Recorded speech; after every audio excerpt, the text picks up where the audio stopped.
But Kevin, to kick this one to you, with teams like the Buccaneers and the Vikings interested in Deshaun Watson, do you believe that it's worth the risk for these teams to go after Deshaun this offseason?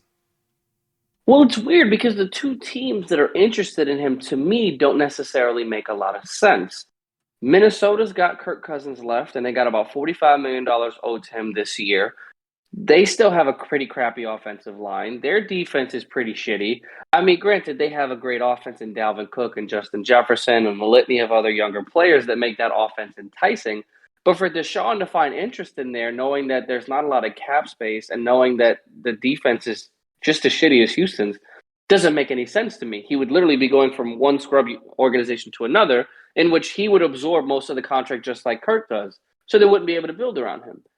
Tampa is going to end up losing a lot of players this offseason because Tom's gone.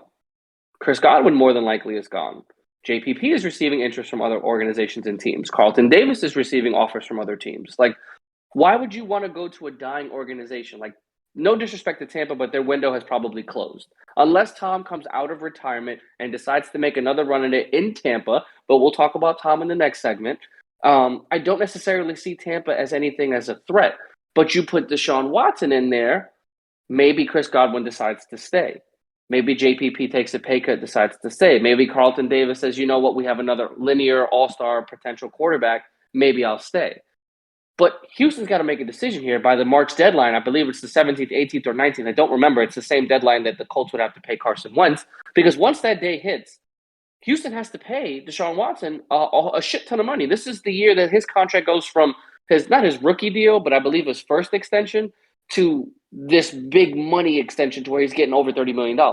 So I don't necessarily know why these two teams would do it, but I do believe, depending on how tomorrow's civil suit meeting goes, I would say that he is worth the risk because technically he was never on the NFL commissioner's exempt list, and he technically could have played a snap this year if Houston wanted him to. He was never suspended at any point.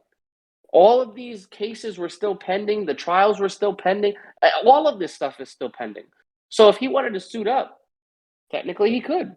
So as long as this civil suit stuff, this continues to go the way that it's going, again, I'm not saying that he's right or that what he did to those women is right or anything of that nature. But from an NFL standpoint, if you're trying to revitalize a season or a team like Minnesota is, or if you're trying to keep the band together like Tampa is, then by all means, you definitely go for it all in. You have to find a way to make your team better. And to me, Deshaun Watson is a massive improvement. He's got the arm strength, the accuracy, the mobility, the leadership in the locker room. I mean, Deshaun Watson is a phenomenal generational player at the quarterback position. So for these two teams, it makes sense to a certain extent.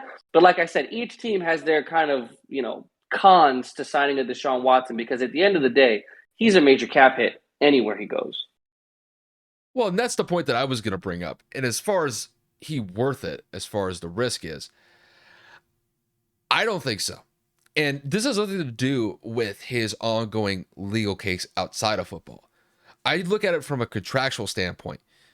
I mean, with the guys making this year is going to be a big cap hit for whoever decides to sign him, if that, or whoever decides to pick him up in a trade.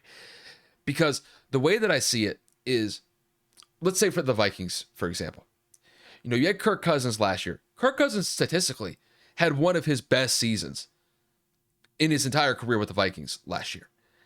And despite that, the Vikings didn't make the playoffs.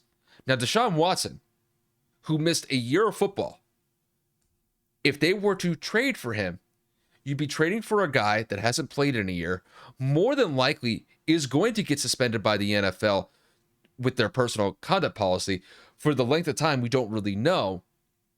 And when you tie in the cap hit on top of that, that would really kind of disincentivize Minnesota from really making that move because, first of all, they have a guy who's more current in Kirk Cousins, who actually played at a solid level last year, compared to Deshaun Watson, who missed an entire year.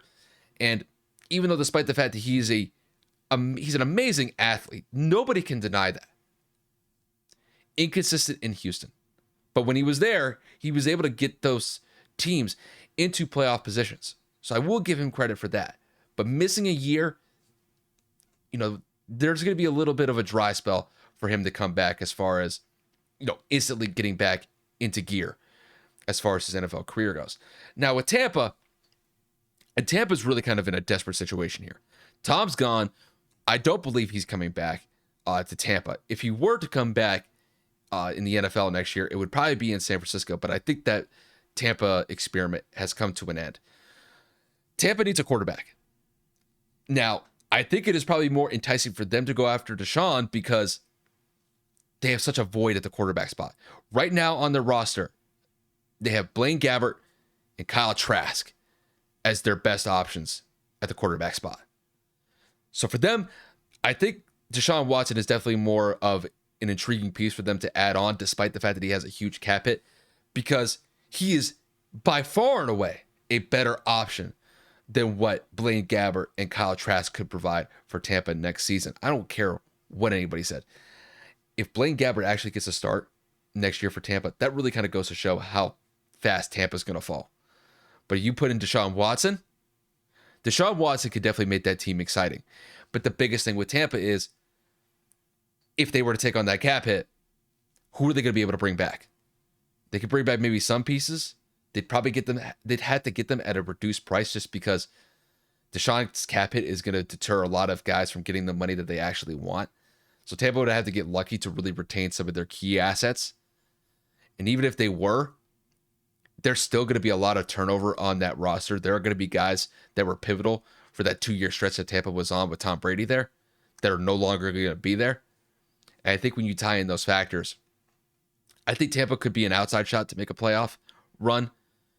But you'd have to assume, like I did with the Minnesota hypothesis, that Tampa probably could be without Deshaun for 6 to 8 games, depending on how the NFL handles the personal conduct aspect of a Deshaun Watson suspension, if that were to happen. So, do I think it's worth it? I don't think it's worth it for the Vikings. I think they have a good thing going with Kirk there. I think they should stay put. But as far as Tampa is concerned, I think it's more enticing for them. I think it's probably worth pursuing if Houston was open to the option of trading him. And who knows? We'll see what happens. But I think Tampa, out of the two teams, is the one I'd be looking at for sure.